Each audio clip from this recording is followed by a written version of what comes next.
Today could be a pivotal day in the fight against the coronavirus pandemic. A group of FDA advisors are deciding whether to recommend emergency authorization of a COVID-19 vaccine.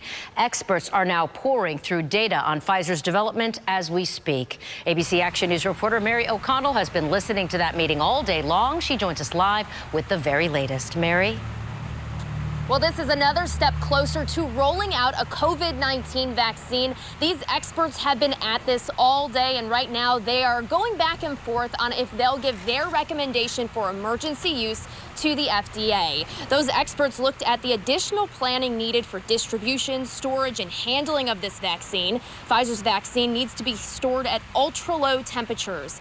Experts also heard about possible side effects during the trials, like injection site pain, headaches, and fatigue. One expert asked Pfizer representatives how sure they were that the second dose was needed and if it's possible one dose is enough. Based on the data so far, Pfizer says protection was highest after 2 doses.